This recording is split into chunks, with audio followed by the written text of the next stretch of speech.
We're following the breaking news. President Trump threatening the former FBI Director James Comey, writing in a tweet, and I'm quoting the president now, James Comey better hope that there are no tapes of our conversations before he starts leaking to the press. This raises lots of questions for our specialist, Phil Mudd. Do you interpret that tweet as a threat? I sure do. Just as to add two words to the end of it, or else. You can almost hear a grade school teacher saying, Philip, unless you do this, or else. I don't think that's the heart of the story, though, Wolf. I think the story is more fundamental, and it's about presidential credibility. I've been in the situation room with the president, I've been in the Oval Office, and I've been in the residence with the president of the United States. You feel a sense of power that's incredible. When I heard this story this morning, I was in the studio here at CNN, I laughed. The president is transitioning in fewer than 4 months from having tremendous credibility and power by a man who spoke directly to the American people and broke the Republican Democratic standards of decades and said someone who's almost an independent can win the White House, to someone who's transitioning, believe it or not, to being a laughingstock. You think anybody in the White House took this seriously? Of course it's a threat. The question is whether the president has the credibility to back it up, and the answer is no, he doesn't. Why do you say that? Because people in the investigation are 3-4 levels below the director of the FBI. These are agents and analysts who have decades in. They're watching CNN out of the corner of their eye saying, you going to fire us?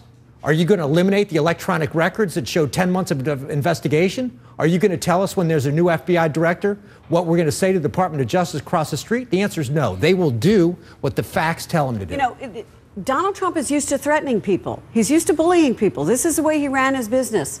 And everyone I've ever interviewed who's done business with him says the same thing.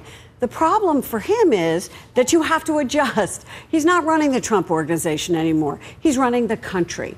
And you can't threaten either a former FBI director or people you work with, because these things are actually taken really seriously. If the president, Susan Hennessy, used to be a lawyer over at the NSA, the National Security Agency, the president's having dinner one-on-one with James Comey in the White House, can the president legally tape that conversation? So it's fact dependent, but the short answer is probably yes. Federal law allows for an individual who's a party to a conversation to record it. If Trump is the party to the conversation and he records it, then that's probably okay. There are also broad exemptions for sort of government activities. So without knowing more, I think the safest answer is yeah, it's legal. Because Democrats right now, the Judiciary Committee, the Oversight Committee, they're already saying they want, quote, copies of all recordings in possession of the White House if they exist. Would these recordings be subject now to the Presidential Records Act? Would the Congress be able to get those recordings? Right, so the Presidential Records Act certainly covers audio recordings. It's a 1978 law that was passed in response to Watergate. So the fact that it's covered, interestingly, the president can destroy records related to his own presidency unless it has evidentiary value. The questions on whether or not the Congress can actually subpoena these records are going to get into very complex questions of executive privilege, but it's not entirely clear that the president would be able to keep these secret. Nia, the White House press secretary Sean Spicer today refused to deny or confirm the existence of a taping system. He simply said what the president said is what the president said. He'll let the tweet speak for itself. What did you make of that? Why are we even discussing tapes right now? Yeah, well, we're discussing it because once again, the president has made this claim that everybody's wondering about whether or not there's actually a taping system in the White House, sort of echoes of Nixon, right? And you had the White House today with Sean Spicer getting this question 3, 4, 5 times, and essentially every time punting, not really wanting to say, definitively whether or not there is a taping system. And it's also, I think, drawing out James Comey, right? I mean, you have, as Gloria said, Donald Trump is somebody who has bullied people. That is sort of his business style. And now you have James Comey saying, I'm not going to be bullied. If there are tapes out there, he doesn't seem to be too worried about him. He's essentially saying, put up or shut up, Donald Trump. I mean, it's incredible that he sort of hasn't learned his lesson about doing these vague tweets and the follow-up. We saw sort of the consequences of that, Obama wiretap me at Trump Tower tweet. Right. It's sort of amazing that we're back again in this cycle. But this is the pattern we keep talking about. He tweets, and he says some outrageous things, whether it's about the crowd size during the inauguration, whether it's about the president wiretapping him, whether it's about 3 million voters, voter fraud and all that. And then the White House staff has to go out there and try and figure out a way to rationalize this. Yeah.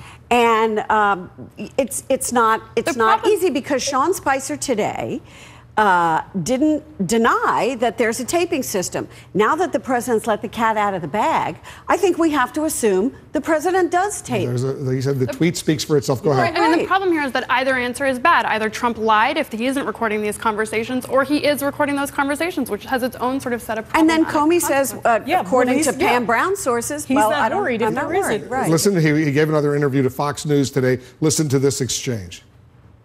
People suggest that the question that apparently the New York Times is selling, that you asked Comey whether or not you had his loyalty, was possibly inappropriate. Could you see how they would think that? I read that article. I don't think it's inappropriate. Did you ask that question? No, I didn't. But I don't think it would be a bad question to ask. I think loyalty to the country, loyalty to the United States is important.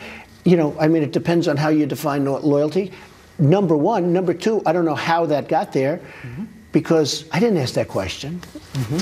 What about the idea that in a tweet you said that there might be tape recordings? Well, that I can't talk about. I won't talk about that. All I want is for Comey to be honest, and I hope he will be, and I'm sure he will be, I hope.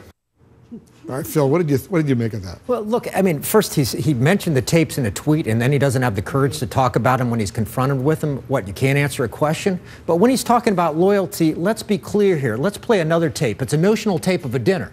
You're the FBI director with a 10-year term. According to reports, here's some of the conversation at that dinner.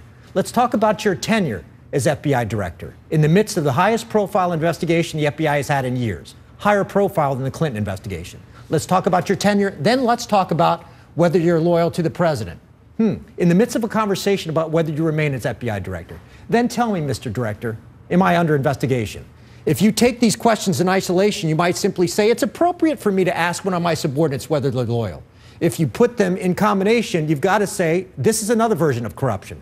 It's the president sending a signal that unless you do what I want in this investigation, you're out. And it turns out that's what happened. Well, what kind of question is that to ask the FBI director? Are you loyal to the United States? Are you loyal to the country? We know what's going on here. It's inappropriate. And Donald Trump was trying to say, well, it depends. It depends how you interpret what loyalty means. Remember what his co-author of The Art of the Deal said, Tony Schwartz. He had to invent a term for Donald Trump because he said he kept lying all the time. So he called it truthful hyperbole. Remember that? And this is what we're hearing now over and over again. Well, what do you mean by loyalty? What I meant, it's not a bad question, but I meant loyalty to the country. Right. No, he didn't. Because he knew that Comey was loyal to the country. And we're setting up a contrast with an individual, James Comey, who, for all criticisms against him, is known as somebody who's a straight shooter, a person of sort of unimpeachable integrity and truth-telling. And so it's just a remarkable contrast. This is what happens when the president starts tweeting at 7:51 a.m., then 7:53, then 7:59, then 8:07, 8:26, 8:54. He had a busy morning this morning, tweeting. All right, guys, stand by. Much more on the breaking news right after this.